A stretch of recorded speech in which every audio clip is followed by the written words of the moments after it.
Another week of Monday Night Raw leading into the Money in the Bank pay-per-view at this point, 5 weeks away. This was a pre-recorded edition of Monday Night Raw live from the O2 Center, of course, in Europe, UK. And I mean, to be quite frank, it was exactly what we expected from one of these pre-recorded tape shows. WWE did not put everything that they had out there, and quite frankly, Monday Night Raw usually doesn't put everything that they have out there on the line to begin with. So tonight's Monday Night Raw ended up being what we usually see each and every single week, and that is garbage. Of course, ladies and gentlemen, this is the Ringside Wrestling YouTube channel. This is Joel Perez here, and we're going to be talking everything for your Monday Night Raw for the date of May 14th, 2018. Hopefully you guys watched the show. If not, I'm going to be covering each and every single thing regarding this show here tonight, and god dang, was it a long edition of Monday Night Raw. 3 hours and 10 minutes. That felt like 6 hours and 20 minutes, to be quite frank with you. And I mean, it was the usual garbage that we see each and every single week from Monday Night Raw. And not even the crowd, which was one of the most exciting aspects coming into this Monday Night Raw, realistically. Not even the crowd, which is usually really lively in London, was able to save this show. I mean, quite frankly, the crowd here tonight was a little bit off their game. One of the less lively London crowds that we've seen in the past couple years. I was very, very disappointed from what we saw here tonight. And despite matches like Kevin Owens versus Seth Rollins to start off the show here tonight, and despite the fact that we got a couple other decent triple threats here tonight, it ultimately fell into the same category that each and every single Monday Night Raw has fell into coming out of WrestleMania, and that is a bunch of tag team matches, a bunch of triple threat matches, and you can't forget the illogical booking. And the most notable piece of illogical booking here tonight came when we heard that Braun Strowman and Finn Balor would be teaming together. Why the hell would Braun Strowman and Finn Balor ever team with each other? Do these men have anything to do with each other? Nope, besides the fact that they're both going to be in the Money in the Bank ladder matchup, but a lot of other guys are also going to be in the Money in the Bank ladder matchup.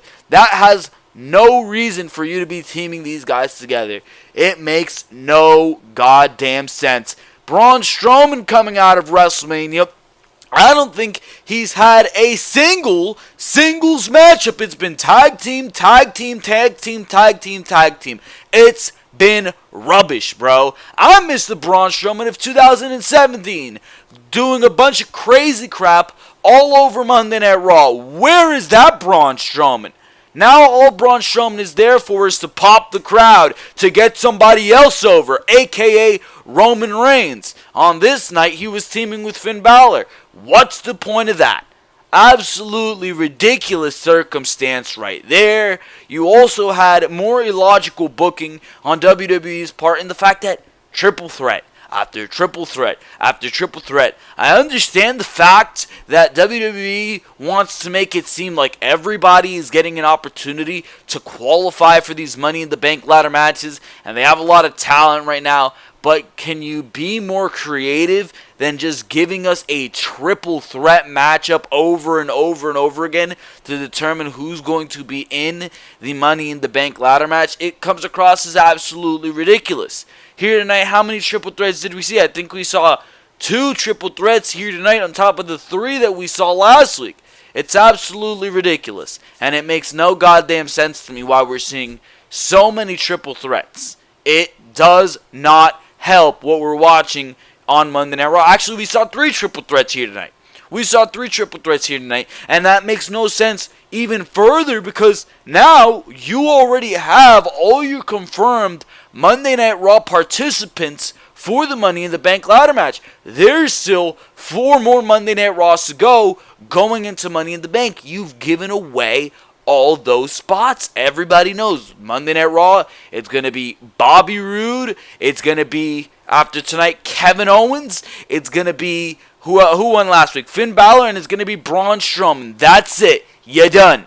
Instead of stretching it out over the next couple weeks, making some actually interesting matches, maybe even creating build and storyline to further these triple threat matchups a little bit. Nope, they've given it away in 2 weeks. And that was my concern, or at least a minor concern, last week on my Monday Night Raw review. That makes no sense to me. That makes no sense to me whatsoever. And that's exactly what WWE decided to do.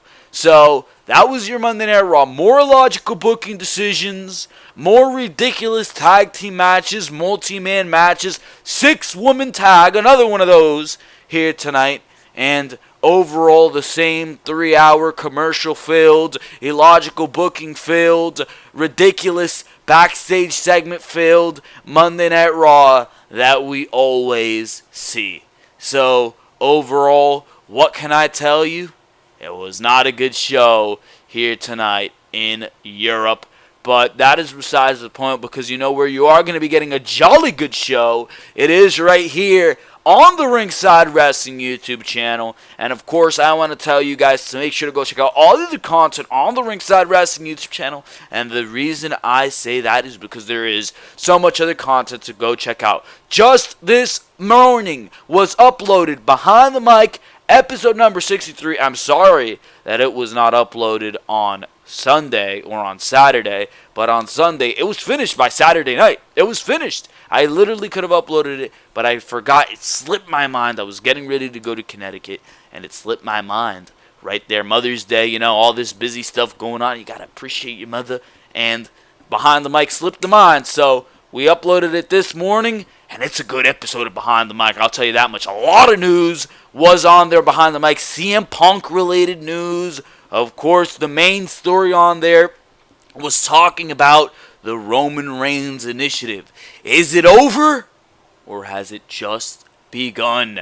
We talk about that right now. After what we've seen here tonight on Monday Night Raw, it looks like we're still in the midst of a goddamn Roman Reigns initiative, but you may never know. Make sure to go check out Behind the Mic episode number 63, uploaded earlier this morning, as well as to go check out the Monday Night Raw review that was uploaded last week. Some top-notch stuff, especially when it comes to what we did for the Bobby Lashley segment. I had a jolly good time talking about that Bobby Lashley segment.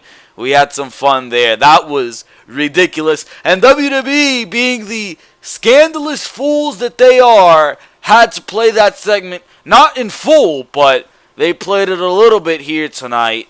And we're going to be talking about that during Sami Zayn's promo. It looks like we're going to be going into Bobby Lashley's first feud, and that will be against Sami Zayn. So, I mean, interesting stuff right there. That was also established here tonight on Monday Night Raw. But that is besides the point, because I just want to tell you guys, before we go into that Monday Night Raw review, to make sure to subscribe to the Ringside Wrestling YouTube channel. And the reason I tell you to subscribe is because everything regarding the WWE can be found right here on the Ringside Wrestling YouTube channel. So much content, of course, each and every single week. Monday Night Raw reviews, Smackdown Live reviews, Behind the Mic, pay-per-view reviews, pay-per-view preview and predictions, news stories. When breaking news stories are announced, we talk about it right here. Speaking of breaking news stories, we're going to be talking about it right here on Monday Night Raw. Ronda Rousey will be challenging Nia Jax for the Raw Women's Championship at the Money in the Bank pay-per-view, and we're going to be talking about that. On Twitter, I went on there a little bit earlier today, which is another thing you guys should go check out my Twitter account. We talk about a lot of things on there. We live tweet with Raws and Smackdowns. A few tweets are uploaded during Raws and Smackdowns. Every time that I upload a video, you'll get that notification right there on Twitter. And, of course, whenever a breaking news story goes up, we usually comment it on Twitter. We commented on that earlier today on Twitter, the Ronda Rousey Nia Jax situation. So make sure to go check out the Twitter account as well. But the point was here, make sure to subscribe. Hit that subscribe button with everything that you got. Make sure to put that subscribe button through a table. Or you can wait till Jinder Mahal comes out of the locker room for 2 hours. And like Roman Reigns did here tonight, spear him through a conveniently set up wall, which was made out of the cheapest wood that you have ever seen. Kevin Dunn would not give up some of that precious wood. He gave them the cheap wood. Holy crap. Kevin Dunn, Vince McMahon went, Kevin, we're going to need some of that wood. No, Vince, I'm not giving you any more of my wood. So, too bad, but we got the cheap wood here tonight, and Roman Reigns speared Jinder Mahal through that cheap wood wall, and it came across as one of the most absolutely ridiculous things I've ever seen. But of course, if you would like, spear that subscribe button through that cheap wooden wall. Make sure to do that. Of course, make sure to click that like button if you enjoy what you're hearing here. Make sure to dislike this video if you don't. I mean, I just like to hear the feedback. And one of the best places, speaking of, where you can leave some feedback is the comment box down below. Or like I like to call it, the enlightenment box down below. Make sure to leave all the comments that you have down there. Tell me what you're thinking. Do you think the WWE product is garbage right now? Do you like what you're seeing on Monday Night Raw? Did you like what you saw on Monday Night Raw here tonight? Did you not, like I did? What did you think of the crowd? What did you think of all the triple threats? What do you think of Money in the Bank? Who do you think is going to win Money in the Bank? All the things that you should tell me down in the comment section below. So make sure to do that, of course, because for now, ladies and gentlemen, that's enough chit-chat. For now, ladies and gentlemen, we're going straight into the Monday Night Raw review, and the show started off here tonight with Roman Reigns. Oh my God.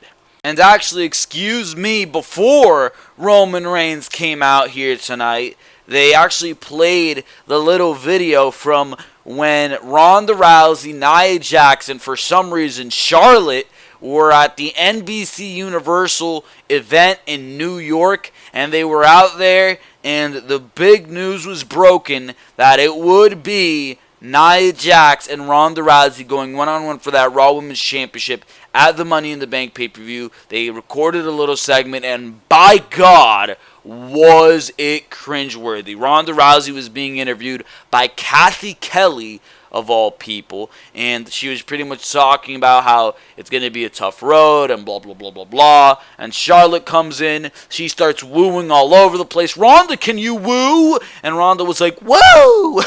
Or whatever the hell she did. And overcame Nia Jax, and she was like, do you know what it is to be Raw Women's Champion? Can you be Raw Women's Champion? And Ronda was like, I certainly hope so.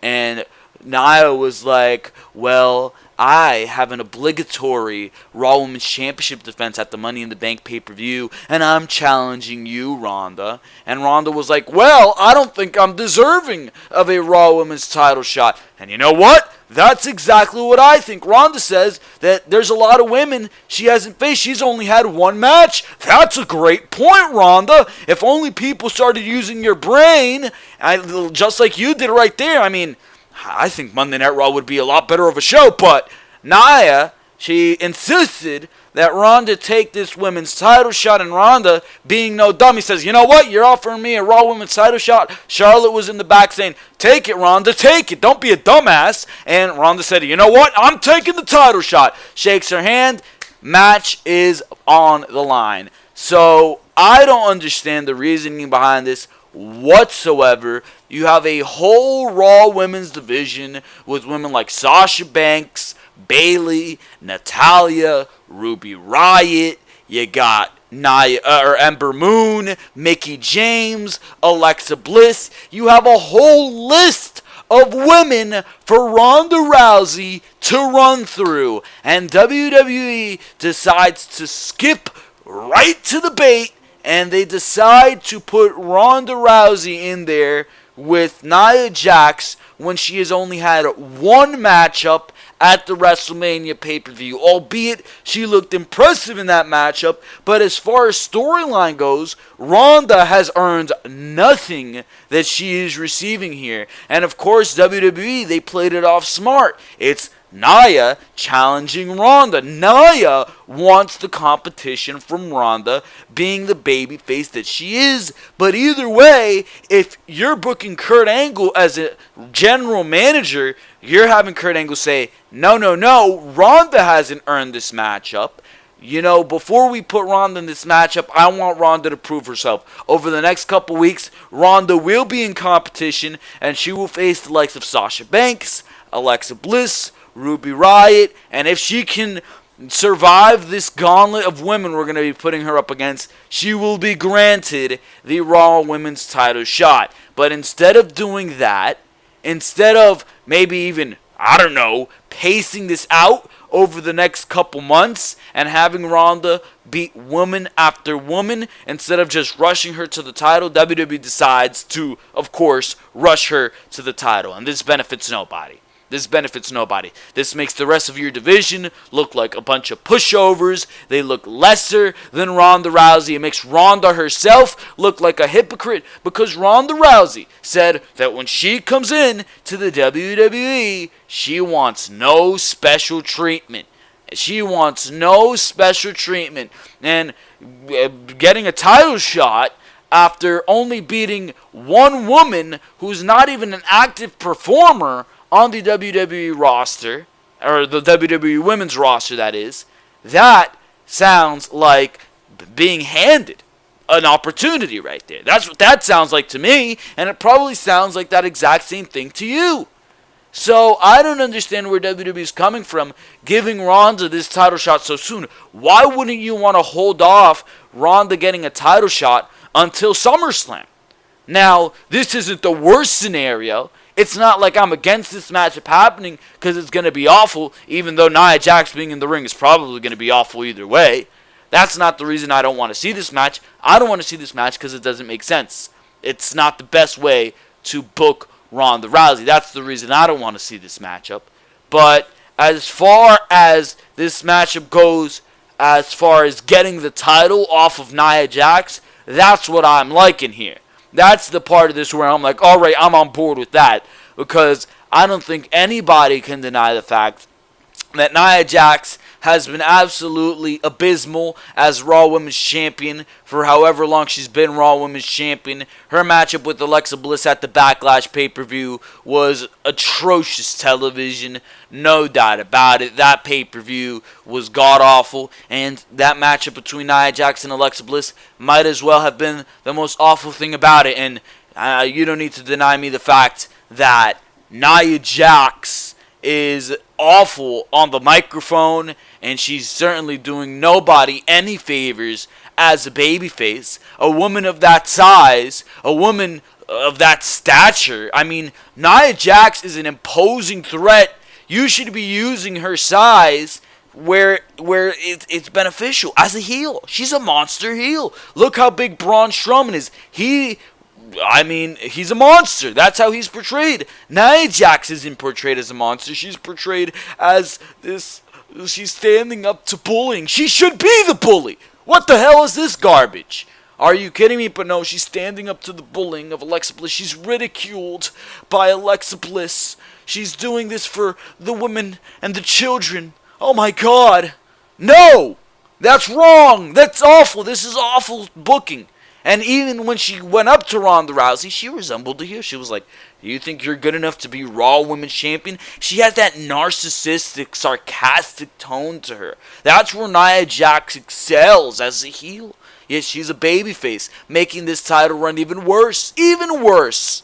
Holy crap. Ronda Rousey versus Nia Jax. I don't like the idea of it one bit. And I don't even know if she's going to lose the title here is Nia Jax, because this is, 2 months? By the time we get to June 17th, which is the Money in the Bank pay-per-view, 2 months that she's been Raw Women's Champion. I don't think they want to take the title off of Nia that soon. I mean, if Alexa Bliss was able to hold that Raw Women's Championship for 6 months, Nia Jax, I'd expect her to do about the same. So I don't know about that.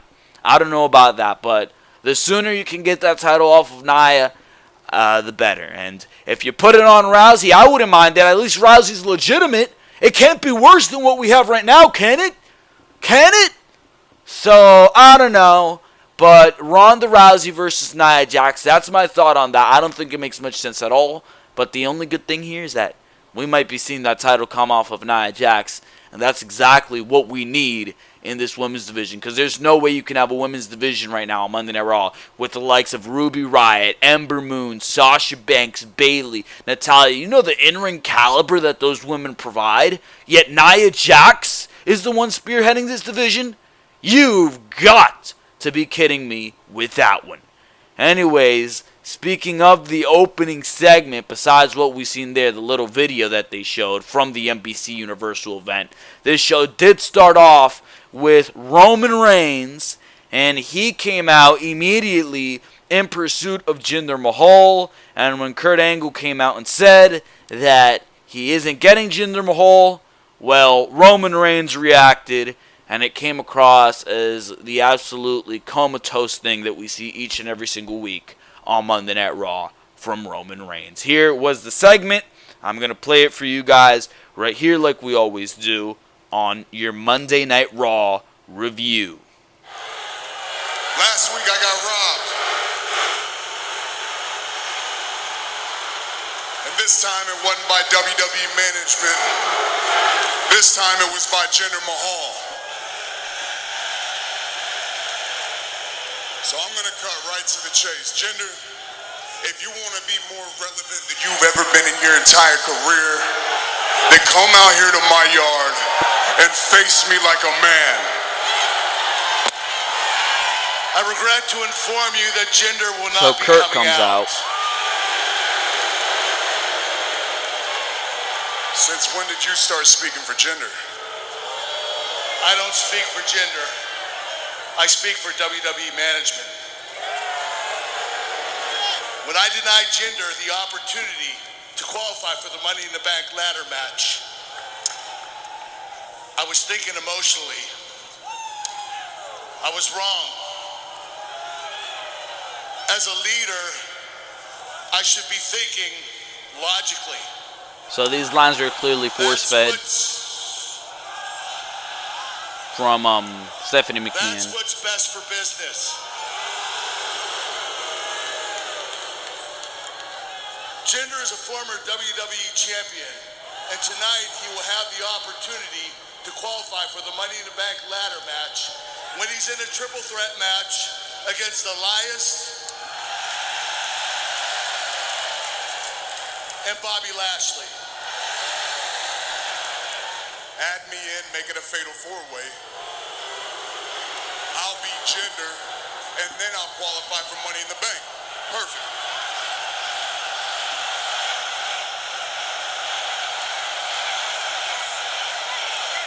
That's not going to happen either. WWE management has made it perfectly clear that you will have no more qualifying opportunities. Listen. I know how you feel. This sucks. And the crowd is okay, yes chanting to that. Week. I mean, you got screwed against Brock Lesnar when the ref made a bad judgment call at Greatest Royal Rumble. I don't blame you if you're upset with me. I get it. You got a family, you got a job to do, and at the end of the day, you're just doing what you have to do. Thank you. I know that. And now, I'm going to go and do what I have to do. So from here on out, Roman Reigns proceeds to go to the back, and he searches for Jinder Mahal. He finds Jinder Mahal, and this leads to a little backstage brawl. It's very minimal, where Jinder Mahal, he gets the upper hand at first, throws Sunil Singh into Reigns, shoves him into some equipment.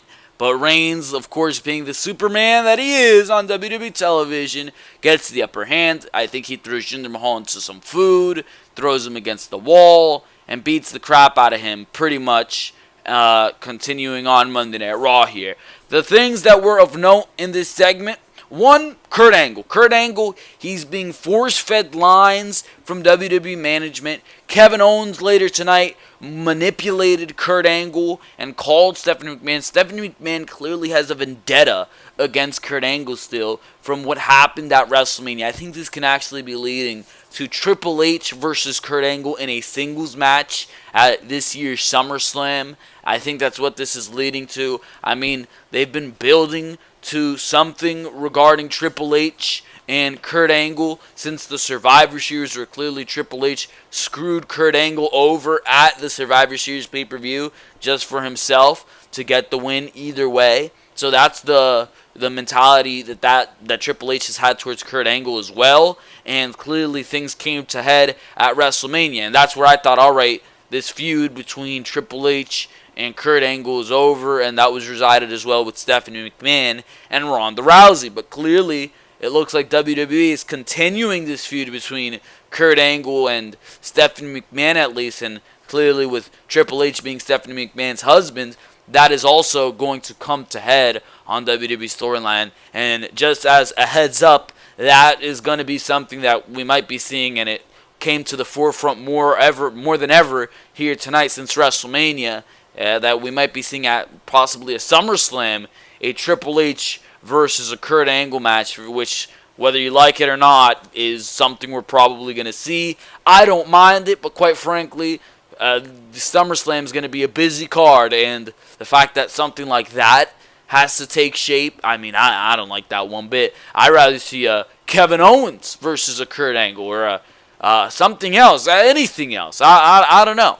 But seeing Triple H versus Kurt Angle, that's something we've seen numerous times before in the past when both of these guys were in their primes, and I don't think that's something that we need to see again, but seems to be a storyline that WWE, at the very least, is interested in.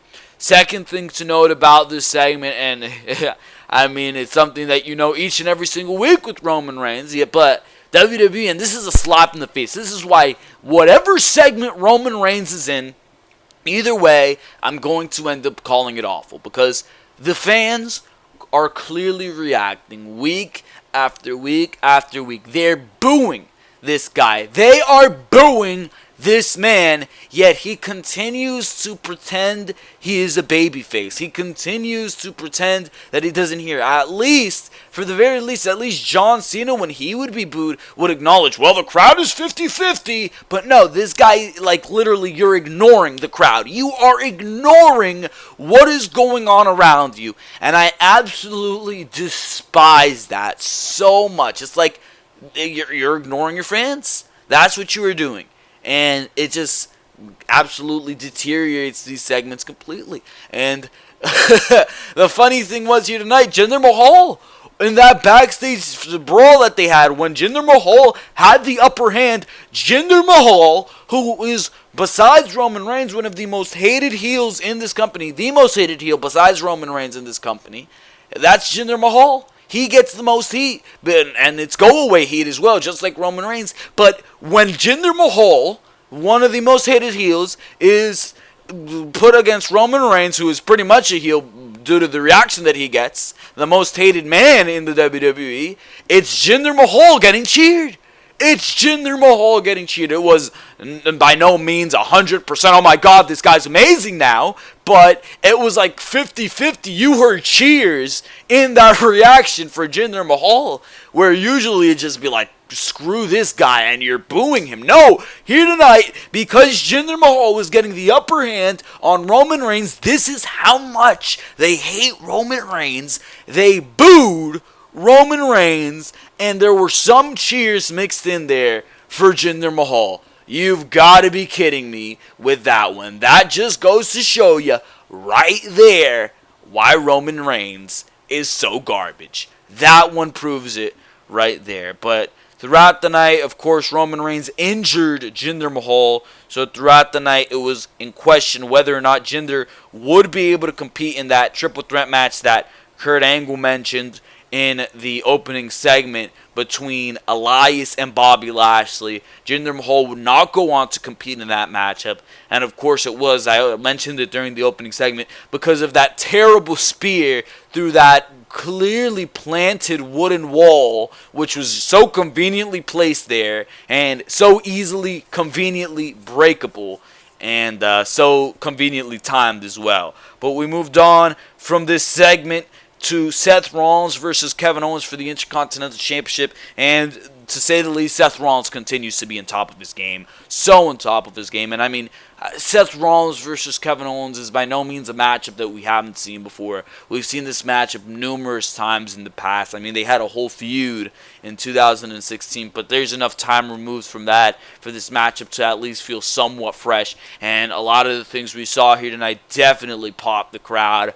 I enjoyed the hell out of this match. Some great spots, including Seth Rollins hitting a Falcon Zero on the apron. At one point, it looked like Seth Rollins was going to go for that superplex Falcon Zero combination off the top rope, and Kevin Owens reversed that into that spinning suplex that he does off the top. I absolutely enjoyed that. It was a great spot where Seth Rollins went for a frog splash off the top, and Kevin Owens had the knees up and rolled that into a little cradle pin, and that was a great near fall right there. And, you know, it was just a good match. It was just a good match. Another very solid matchup for Seth Rollins. Towards the end, he got very amped up. He did two in succession tope suicidas out to the outside, and that led to the end of the matchup because Seth Rollins, he came back in, he was recuperating from both those falls, and it was as Kevin Owens, I like this little creative finish here, it was as Kevin Owens was crawling back in the ring, he was in between both ropes, and Seth Rollins hit that curb stomp, and he was able to beat Kevin Owens here tonight. Very predictable match, no doubt about it, but predictable is never necessarily a bad thing unless you make it a bad thing. And here tonight, Seth Rollins defended the Intercontinental Championship, and it was a pretty decent matchup here tonight. But the Monday Night Raw, I mean, the show usually starts off in the first hour pretty decent. It always does. But you already know the deal. This show always deteriorates going into the rest of the show, and that's exactly what happened here tonight. And just from the matches announced from this point on, you already knew this show wasn't going to be anything special. It was still to come here tonight. Lashley versus Elias versus Jinder, which sounds terrible, in a Money in the Bank qualifying matchup. Another matchup was Mickie James versus Bayley versus Alexa Bliss, which paled in comparison to what was the qualifying matchup for the women last week, which was Ember Moon, Ruby Riott, and Sasha Banks. That matchup either way ended up being much better. And the third Money in the Bank qualifier was Bobby Roode, No Way Jose, and Baron Corbin. And if you talk about three guys who have no momentum, that would be that. So just from the matches announced from this point on, I mean, realistically, you weren't seeing much. And holy crap, how many goddamn times did they show that package between that video between Ronda Rousey and Nia Jax? They showed it like 3 times here tonight. I mean, they would not stop, and after they announced these upcoming matches, they showed that video again here tonight from the NBC Universal with Kathy Kelly interviewing Ronda Rousey, and of course Nia Jax coming in and doing all that hoo-ha. Either way, Kurt Angle was backstage on the phone when Curtis Axel and Bo Dallas walked in. They said that Ronda Rousey versus Nia Jax is going to be epic. But let's cut to the chase. They want a Raw Tag Team title shot, which at this point they might as well get since the Raw Tag Team division is dead. When was the last time, by the way, that we saw the Authors of Pain? When was the last time we saw the Authors of Pain? It's been 3 weeks. They were not on the show this week.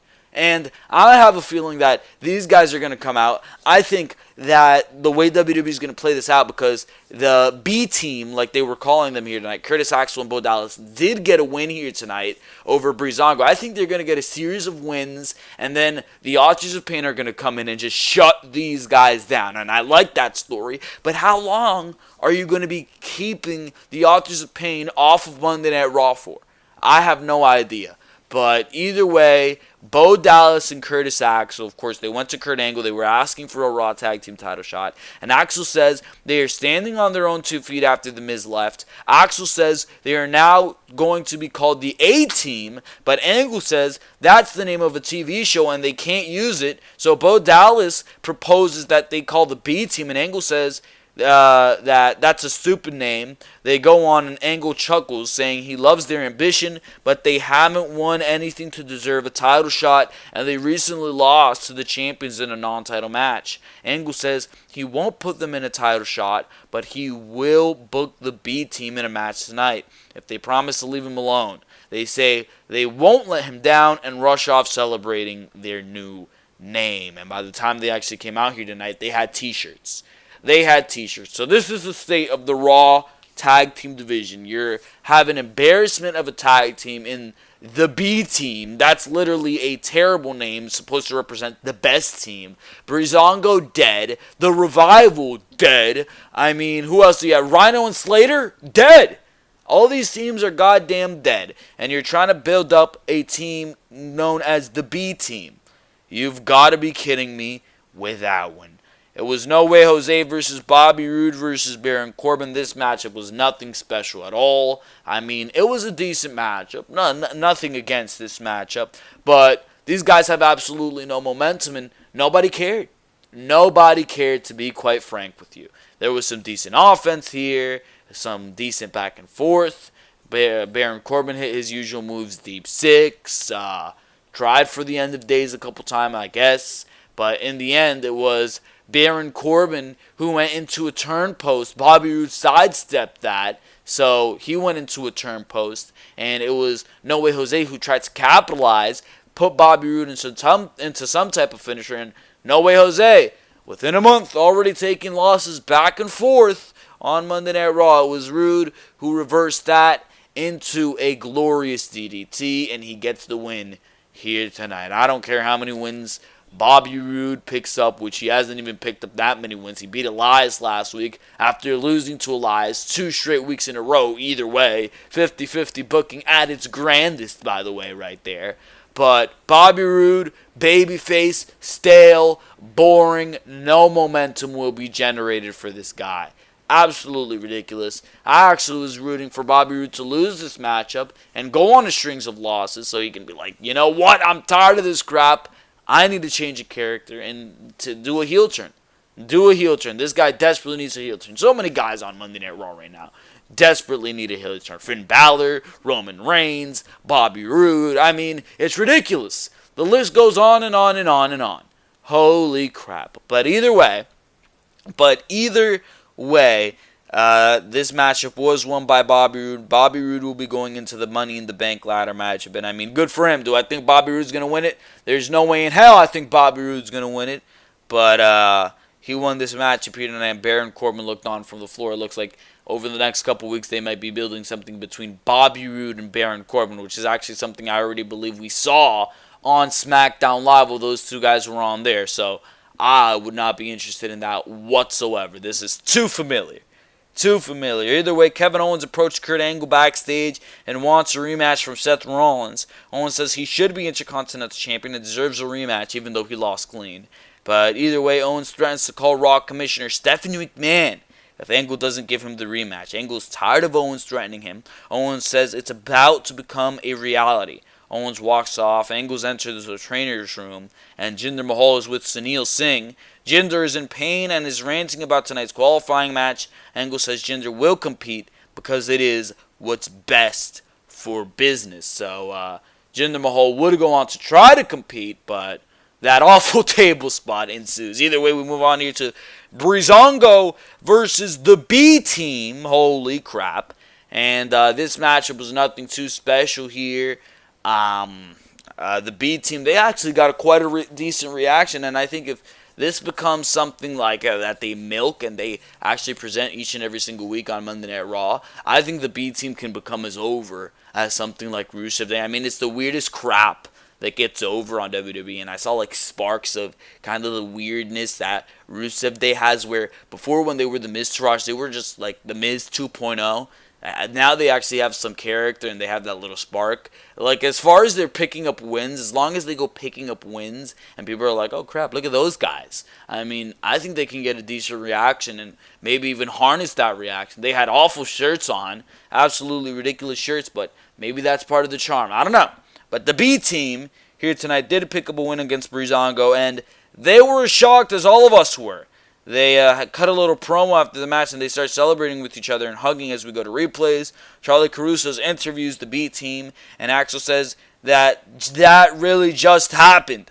Bo says they did it, they won, anything is possible for the B team. Axel sends a warning to Raw Tag Team Champions Bray Wyatt and Matt Hardy, as ridiculous as that sounds. You have the Authors of Pain on Monday Night Raw, but no, it's the B team who's challenging for the Raw Tag Team titles, or at least being built up to be on that course. Either way, they say we're the B team and we're coming for the titles. Axel leads the crowd in a B team chant as the music hits and they continue the celebration. Garbage. We go to commercial break. We come back. Riot Squad versus Sasha Banks, Natalya, and Ember Moon. 6-woman tag. Oh my God. I'm so excited. Except that I'm not. And I'm not even going to talk about this match. Natalya, Ember Moon, and Sasha Banks win. Way to keep momentum on Sasha Banks, Ember Moon, and on Sasha Banks, Ember Moon, and Ruby Riott, especially after the matchup, the killer that they had last week. I mean, what I would have done is, and excuse me for creativity here, or excuse me for storyline continuation here, but easy thing to do is Sasha Banks comes out and says, you know what, Ember Moon? You may have pinned Ruby Riott last week on Monday Night Raw, but I was never beaten in that triple threat match. You never beat me. You never proved yourself to me. If you're a real woman, you put that Money in the Bank ladder match spot on the line against me here tonight. And Ember Moon, being the fighting babyface that she is, says, you know what, Sasha? You're on. Beat Sasha anyways. Put some momentum under Ember Moon going into the Money in the Bank. And it makes it seem like, oh shit, maybe Ember Moon's going to be the one to win it. And Ember Moon is a favorite, so putting some stock behind Moon doesn't hurt you. And it makes her look bigger going into the Money in the Bank ladder match. No doubt that's a great idea. Yeah, but WWE 6-woman tag, yeah, there you go. Get everybody on the show. Go ahead. Lazy booking. Garbage. And this 6-woman tag did nothing for anybody whatsoever. Holy crap, this was garbage. And either way, still to come was Braun Strowman and Finn Balor versus Dolph Ziggler and Drew McIntyre. We cut backstage to Drew McIntyre and Dolph Ziggler, and they cut one of those little phone promos. We go to Bray Wyatt and Matt Hardy versus The Revival. The Revival has been absolutely buried on Monday Night Raw. It is a sad state of affairs. They have no momentum, and they were pretty much there to give other people wins. I mean, what the hell? Matt Hardy and Bray Wyatt go over here tonight, and it's the same gig we've been seeing between them. I mean, I get a kick out of the delete stuff and out of the, oh, that was absolutely exquisite, and they start clapping, and the crowd actually gave them a pretty nice ovation. But overall, this broken gimmick, it really ain't working on WWE turf. It just really, really ain't. Either way, we see Bayley and Sasha Banks backstage. Sasha wishes her good luck, and she says thanks. Bayley heads for the ring for the Money in the Bank qualifying match, and we go back to commercial. And this is where things pick up a little bit, because we go to Sami Zayn. And Sami Zayn had something to say about what Bobby Lashley has done to him over the past couple weeks, and why Bobby Lashley has prevented him from winning matches. And I think WWE, or Sami Zayn at least, this was weak as far as what he could have done here goes. I mean, the ridiculous promo that Bobby Lashley put on last week, and a guy as cynical and sarcastic as Sami Zayn wasn't making fun of that here tonight. I found that so bullshit, bro. Sami Zayn realistically could have torn the house down with whatever he could have said about Mr. I love my sisters, Bobby Lashley. You've got to be kidding me with whatever we saw here tonight. But it was Sami Zayn promising to expose the truth about Bobby Lashley here tonight, because apparently Bobby Lashley's beloved sisters are going to be on Monday Night Raw next week. And as appealing as that sounds, I don't know what the hell they're doing here. I do not know what the hell they're doing here. Either way, here's the segment. Sami Zayn promises to expose the truth about Bobby Lashley. Oh, Mr. Bobby Lashley, Mr. Jacked Up, Mr. Intense, Mr. Dominant. leaves WWE for 10 years, decides to make his big return to Raw on the very same night that I return to Raw. And you know what? To his credit, he comes back looking like $1 million.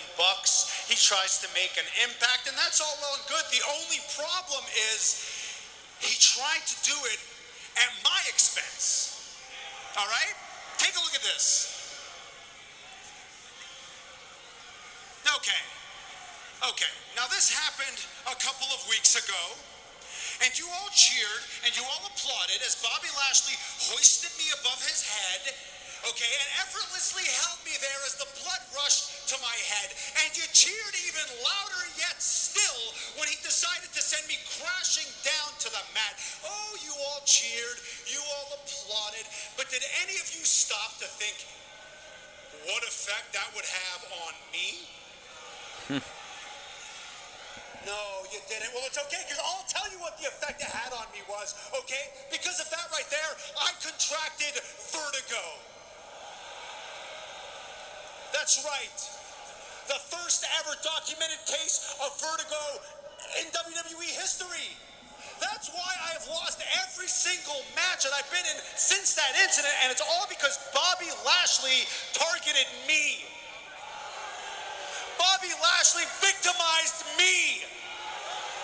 And he did it all to impress you? Oh my goodness. It's disgusting, and it's actually working is the worst part. Okay, he's getting cheered. He's getting all this buzz. No, he's not. No, he's not. No, he's not. Just last week, he sat down to a super exclusive interview with Renee Young. Bobby Lashley targeted me because he wants to be me. Well, you don't believe me? Look at the hat. Look at the hat. I love that. Everybody knows that's my hat. That was funny.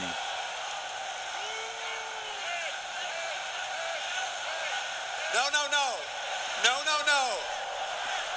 See, to simple people like you, that might be the answer. But not to an intellectual like me, no sir. See, something just didn't smell right. All my years, if there's one thing I've learned, is to trust your instincts, and all my instincts were telling me this guy had something to hide. So I used a little tool at my disposal that I like to call Facebook. And I reached out to Bobby Lashley's three sisters, and boy, oh boy, did they have a story to tell. That's right, these three lovely ladies were nothing like Bobby Lashley described them to be. And from what they tell me, Bobby Lashley isn't exactly the person that he portrays himself to be either. Yeah. Oh yeah. But you know what? It's fine. Hey, don't take my word for it. You can ask his sisters. That's right. Because I have invited his sisters next week to appear on Raw. Jessica, Francis, Kathy, and with his sisters in attendance, I promise I will expose the real Bobby Lashley. So that was the segment right there. I feel like my opinion on that is I feel Sami Zayn could have made it funnier with what Bobby Lashley said on his sisters, bro. That segment was absolutely cringeworthy, and he actually started to play it a little bit in the full segment. But, I mean, I'm just waiting to see what the hell they're going to do with the sisters next week. I really, really am. I mean, that could either be one of the most ridiculous and worst segments that we've ever seen on Monday Night Raw, on the levels of the Alexa Bliss and Bayley This Is Your Life, on the levels of that New Day Time Machine segment that we seen a couple years ago on Monday Night Raw. But I mean, I don't know. I don't know what we're gonna see here, and quite frankly, I'm interested. I'm interested a little bit to see what the hell we're gonna see. But as far as Bobby Lashley versus Sami Zayn goes, I don't know. Hopefully, Bobby Lashley brings it in this goddamn feud, because Sami Zayn, he's no slouch. He's no slouch. So hopefully, this will be the case. Because, I don't know, I am not high on Bobby Lashley whatsoever. And that interview we seen, you go back and hear what I said about that. And, you're not only going to be laughing your ass off, but you're also going to be very concerned, and it's going to be a big eye-opener to how Bobby Lashley's being portrayed here on WWE, when realistically he should be being portrayed as, I don't know, a monster. Either way, we go to Alexa Bliss versus Mickie James versus Bayley. And once again, Bayley gets the shaft. This matchup compared by no means to what we seen last week between Riot, Moon, and Banks. And nobody expected it to. But, you know, WWE could have at least had Alexa Bliss pin Mickie James. But no, they continue to bury Bayley. And they continue to show no concern for the booking of Bayley. And this is what makes this show so garbage. You're booking these women, illogical booking decisions continue to take suit instead of actually using your brain. Alexa Bliss, the goddess, of course, the queen of Monday Night Raw, needed to be given her spotlight. She lost her Raw Women's Championship. She can't go too long without a credible win, and she got her win here tonight, hits the DDT on Bayley, and she gets the win. This was a pretty much 2-on-1 assault from the outset. Clearly, Mickie James and Alexa Bliss are in cahoots, so she was able to get the win pretty easily here tonight. Bliss is going to Money in the Bank. I don't expect her to win the Money in the Bank ladder match by any means, but then again, who does and who cares? So that was the matchup. Nothing special there, and it's not like anybody cares to begin with. Pretty meaningless, pretty garbage. But the announcers, they look back at tonight's opening segment with Roman Reigns, another one that they seen for that they reshowed 3 different times here tonight, that opening segment. But it was Jinder Mahal limping through the backstage area, and I knew as soon as we saw Jinder limping that we were going to see something between him and Roman Reigns. And it was Roman Reigns spearing him through this wooden wall. And it was so goddamn cheap, bro. I think the Amazon package has better cardboard than that wall did. You've got to be kidding me. It looks so tacky and cheap. You just got to go back and watch it. But that was apparently what got Jinder Mahal out of action. And just to think the circumstance of that. Roman Reigns, you mean to tell me, was waiting 2 hours for Jinder Mahal to come out of that locker room just to spear him through that wooden wall? Are you kidding me? Are you kidding me? It's like when Batman in the Arkham games sprays the explosive gel on the wall and he waits for the arch guy, or the arch, what the hell do you even call it? The Joker guy, right? The henchman, there you go. Not the archman, the henchman. I'm an idiot. But he waits for the henchman to pass by and he presses the button and the explosive gel. The spear is the explosive gel. Are you kidding me? Garbage. Absolute garbage. But either way, we go to Finn Balor and Braun Strowman versus Drew McIntyre. Clearly, Jinder Mahal was going to need a replacement. But we go to Finn Balor and Braun Strowman versus Drew McIntyre and Dolph Ziggler. And this match was interesting. It makes no sense, and I went on that rant already. Finn Balor and Braun Strowman shouldn't be teaming, but I just found the fact that Drew McIntyre and Braun Strowman were being exposed together so soon so interesting. And I think this is something that really should be explored. And they present to these two guys as equals, and I like it. It's like both of these big guys brought their dwarfs with them, and that was Dolph Ziggler and Finn Balor, who were absolutely diminished in size after looking at these two monsters side by side. Holy crap. And they never really got tagged in at the same time, and that wasn't necessarily a bad thing, because seeing the technical work between Finn Balor and Dolph Ziggler isn't necessarily the worst thing at all. But it was at the end of this match that Braun Strowman did that crap that he was doing Kevin Owens in weeks prior, where he would just absolutely trample you to the outside. And I love the way they included the greatest Royal Rumble trophy for winning the 50-man Royal Rumble. And they had Braun Strowman pretty much run over Drew McIntyre. And that led to the trophy being collapsed. I don't know. I'm not even sure if it was intentional, but the trophy fell back and collapsed. So that definitely added some effect to that. And meanwhile, it was Finn Balor who was going up top for the coup de grace, and I felt this finish could have been more impactful. Maybe Ziggler could have hit a super kick that absolutely just had Finn Balor fall off the top, but He kicked him off the top, and it was a little cradle from there, and it was 1, 2, 3. Ziggler gets the pin. So Drew McIntyre and Dolph Ziggler continue to look impressive. I love this duo. Drew McIntyre looks absolutely beastly, and they picked up another win here tonight against, this time, a legitimate team as far as the talent that it's comprised of goes. It makes no sense that they're teaming together, but at least it's somewhat legitimate. So there you go with that. Drew McIntyre and Dolph Ziggler get the win. I like it. But as far as Finn Balor and Braun Strowman teaming together, it makes no goddamn sense. Either way, I want to see this Drew McIntyre, Braun Strowman stuff explored a lot more. A lot more.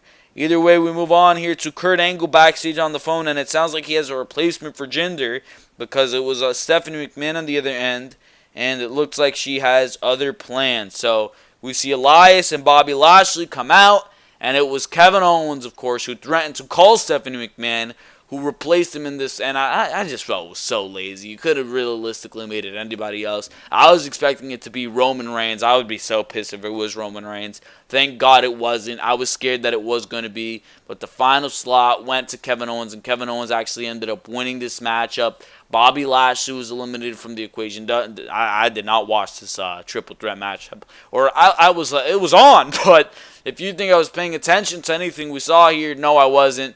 This was, from what I saw, nothing substantial either way. And realistically, what we saw here was Kevin Owens eliminating the big guy, Bobby Lashley. It was Bobby Lashley and Elias, or Kevin Owens and Elias, working together on Bobby Lashley for most of the matchup. And when they eliminated Bobby Lashley from the equation, it was Kevin Owens who was able to get a frog splash on Elias, and I don't like the fact that Elias is being pinned by Kevin Owens. I just don't. It's not a nice sight. But it was Elias who gets pinned by Kevin Owens, and Kevin Owens is in the Money in the Bank ladder match. Lazy, complacent, not the best booking at all, and predictable as all hell. But there you go. There you go. That was the winner. So I have nothing else to say here. That's your Monday Night Raw review. That's your Monday Night Raw review. Not the best Monday Night Raw by any means, but that is your Monday Night Raw review for the date of May 14th, 2018. Hopefully you enjoyed each and every single thing that you heard here on this Monday Night Raw review. If you did, make sure to go check out all the other content on the Ringside Wrestling YouTube channel. Make sure to like, make sure to comment, make sure to hit that subscribe button with everything you got. Because for now, ladies and gentlemen, that is going to be all right here on your Monday Night Raw review. For now, this has been Joel Perez of Ringside Wrestling Entertainment. And for now, I am out of here. Thank you very, very much for watching this video. I'll see you next time right here on Ringside Wrestling.